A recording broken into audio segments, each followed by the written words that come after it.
Welcome to Slate. Don't forget to subscribe our channel. Let's begin. Snow White and Rose Red. There was once a poor widowed woman who lived in a lonely cottage. In front of the cottage was a garden where stood two rose trees, one of which had white roses and the other red roses. She had two children who were like two rose trees, and one was called Snow White and the other Rose Red. They were good, happy, busy, and cheerful children. They were often alone in the forest and gathered berries, and no animals hurt them because they were so kind. The little hare would eat a cabbage leaf out of their hands. The roe grazed by their side, and the stag leaped merrily by them. Snow White and Rose Red kept their mother's little cottage so neat that it was a pleasure to look inside it. In the summer, Rose Red took care of the house. In the winter, Snow White did. She lit the fire and hung the kettle on the hob. In the evening, when the snowflakes fell, the mother said, "Go, Snow White, lock the door," and then they sat around the fireplace. And the mother took her glasses and read out of a book, and the two girls listened as they sat and spun. One evening, as they were sitting comfortably together, someone knocked at the door. The mother said, "Quick, Rose Red, open the door. It must be a traveler who is seeking shelter." Rose Red opened the door, and there was a bear that stuck his big head in the door.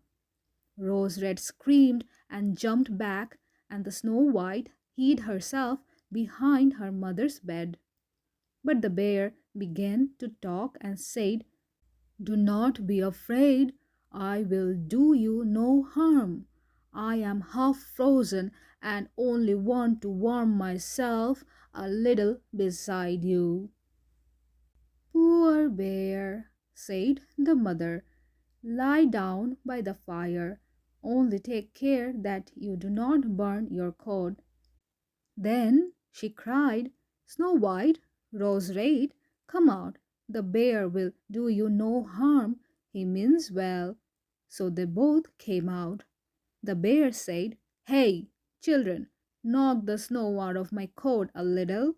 So they bought the broom and swept the bear's fur clean, and he stretched himself by the fire. And soon the bear became a friend. They tugged his hair with their hands and put their feet upon his back and rolled him about. When it was bedtime, the others went to bed. The mother said to the bear, "You can lie there by the fireplace, and then you will be safe from the cold and the bad weather." In the morning, the two girls led the bear out, and he trotted across the snow into the forest. The bear came every evening at the same time, laid himself down by the fireplace, and let the children amuse themselves with him as much as they liked. And they got so used to him that the doors were never locked until their friend had arrived. When spring had come, the bear said one morning to Snow White, "I must go away and can't come back the whole summer." "Where are you going, dear bear?" asked Snow White. "I must go into the forest and guard my treasures from the wicked dwarfs. In the winter, when the earth is frozen hard, they are obliged to stay below and cannot work their way through. But now, when the sun has warmed the earth, they break through it and come out to steal. Snow White was sad to see him go, and as she opened the door for him and the bear was hurrying out, his fur got caught on the door handle, and a piece of his hairy coat was torn off, and it seemed to Snow White as if she had seen gold shining through it. But she was not sure about it. The bear ran away quickly and was soon out of sight behind the trees. A short time afterwards, the mother sent her children into the forest to get firewood. They found a big tree fallen on the ground and close by the trunk. Something was jumping backwards and forwards in the grass, but they could not make out what it was. When they came nearer, they saw a dwarf with an old, withered face and a snow white beard. The end of the beard was caught in the tree, and the little fellow was jumping about like a dog tied to a rope, and did not know what to do. He looked at the girls with his fiery red eyes and cried, "Why do you stand there? Can you not come here and help me?" "What are you up to, little man?" asked Rose Red. "You stupid prying goose," answered the dwarf. "I was going to split the tree to get a little wood for cooking, but it went wrong and now I am stuck." The children tried very hard, but they could not pull the beard out. "I will run and fetch someone," said Rose Red. "You senseless goose!" snarled the dwarf. "Don't be impatient," said Snow White. "I will help you." And she pulled her scissors out of her pocket and cut off the end of the beard. As soon as the dwarf was free, he grabbed a bag which was full of gold and grumbled to himself, "To cut off a piece of my fine beard? Bad luck to you!" And then he swung the bag upon his back and went off without even once looking at the children. Some time afterwards, Snow White and Rose Red went to catch fish. As they came near the brook, they saw something like a large grasshopper jumping towards the water. They ran to it and found it was the dwarf. "Where are you going?" said Rose Red. "You surely don't want to go into the water." "I am not such a fool," said the dwarf. "Don't you see that the fish wants to pull me in?" The little man had been sitting there fishing, and unluckily the wind had tangled up his beard with the fishing line. A moment later, a big fish made a bite. The fish kept the upper hand and pulled the dwarf towards him.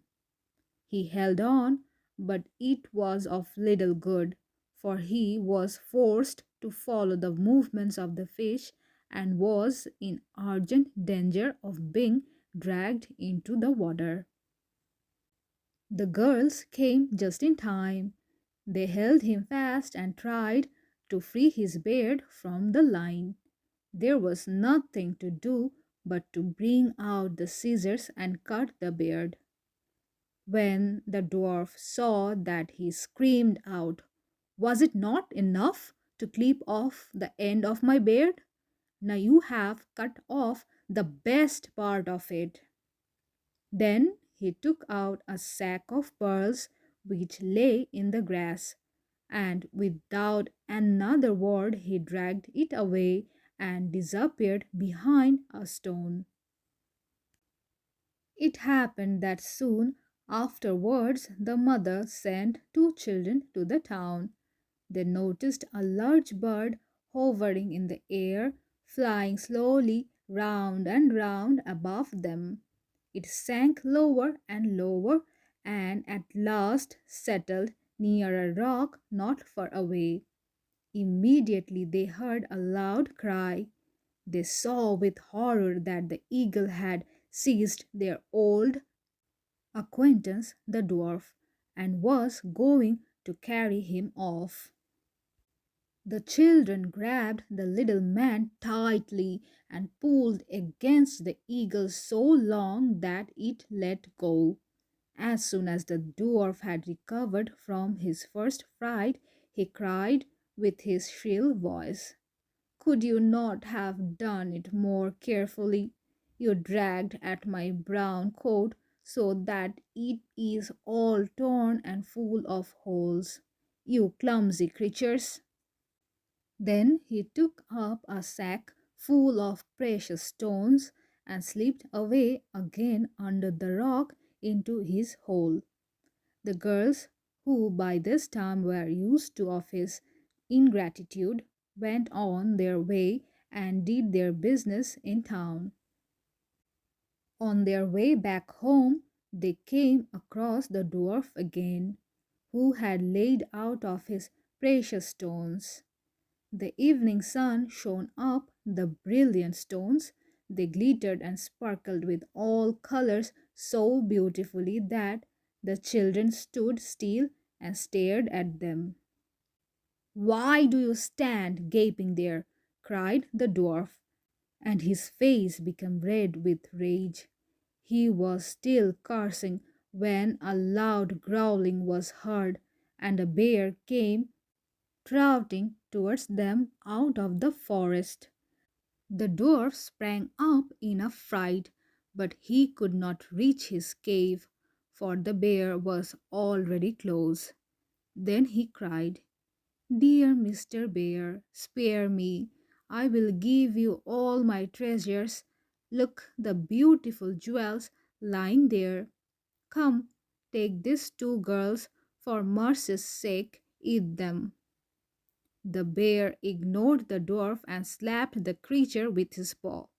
The dwarf flew through the air and was never seen again. The girls had run away, but the bear called to them, "Snow White and Rose Red, do not be afraid." Then they recognized his voice and waited. And when he came up to them, suddenly his bare skin fell off, and he stood there a handsome man, clothed all in gold.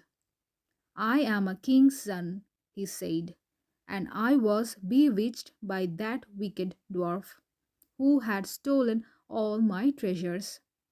I have had to run about the forest as a savage bear until I was freed."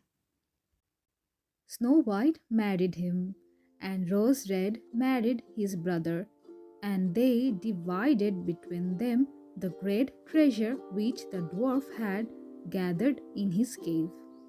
The old mother lived peacefully and happily with her children for many years.